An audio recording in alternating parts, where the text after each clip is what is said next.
Hey guys, so in this example we're also going to sketch the graph of the quadratic function and identify the vertex and x-intercepts.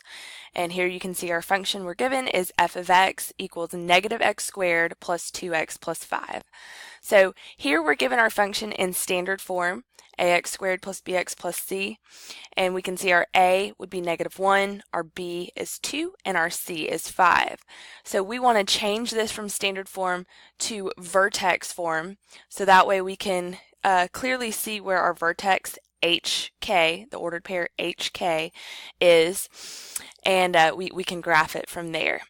So to get this to vertex form, we're going to need to use completing the square to create a perfect square trinomial.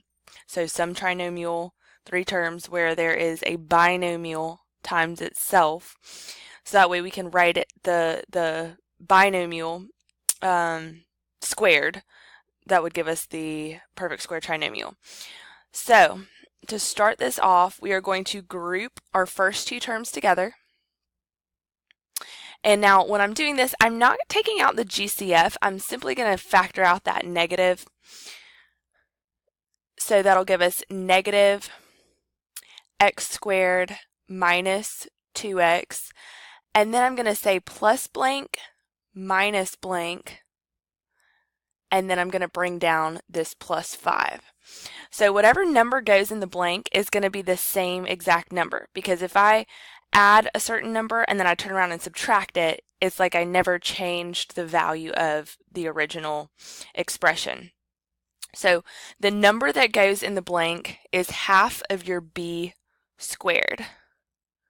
So half of b squared. Okay, and remember, b is that middle term. So right now our b value is negative 2. So if we take half of negative 2, that's negative 1. And then if we square negative 1 times negative 1, that gives us a positive 1. So that's the number that goes in the blank. Okay, so this x squared minus 2x plus 1 is a perfect square trinomial. I'm leaving this minus 1 off for a second, but this perfect square trinomial can be written in factored form. So factored form is just x, let's see if I can get this pinned right, x and then half of your b. So half of this negative 2 would be negative 1, so minus 1, and that quantity is squared. Okay. So this is just saying if we were to multiply out x minus 1 times x minus 1, we would get x squared minus 2x plus 1. Okay, so we still have this minus 1 in parentheses, so we have this negative out in front. So if we do a negative times a negative 1, that's going to give us a positive 1. And then this 5 is outside the parentheses, so we don't have to distribute the negative. We can bring this straight down and say plus 5. So we can rewrite all of this as negative x minus 1 squared plus 6. Now this is in vertex form, so here our a value is negative 1, our h is 1, and our k is 6. So because our h is 1, our k is 6, we know our vertex is 1, 6.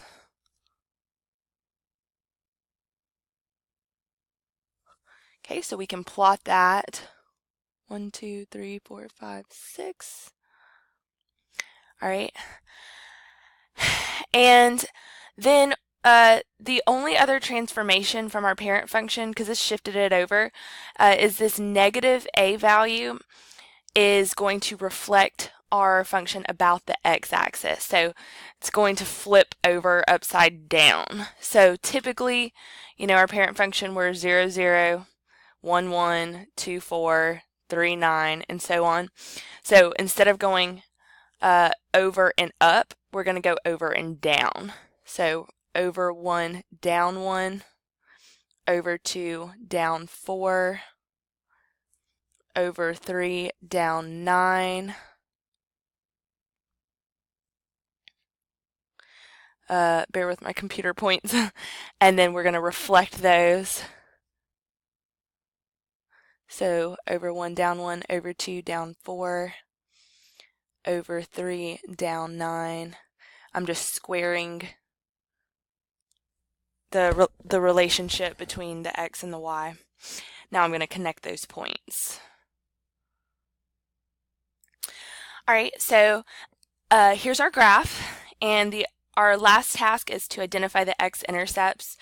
So we can see that it's falling here between -1 and -2, and then here between 3 and 4. So to get those precise values, what we can do is set our original function equal to 0 and solve. All right, so as I mentioned, to find the x-intercepts, we're going to set our function equal to 0. So -x squared plus 2x plus 5 equals 0. And to solve this, sometimes you'll be able to just take the square root, sometimes you'll be able to factor. In this case, we're going to have to turn to the quadratic formula to solve. So plugging into the quadratic formula, we have the opposite of b plus or minus the square root of b squared minus 4ac all over 2 times our a. Okay, and then cleaning this up, we have -2 plus or minus the square root of 4 plus 20 all over -2.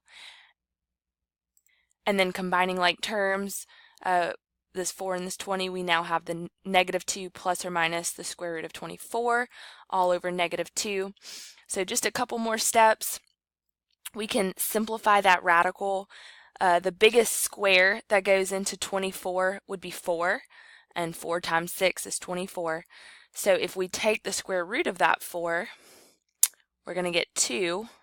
So we'll have a 2 on the outside. And then 6 is going to have to stay under the square root, under the radical. And that's all over -2. And our last step is we are going to reduce. So one thing, just a little pointer, you never want to have a negative in the denominator. We want to get rid of that negative, but in general we can also divide both of these evenly by 2.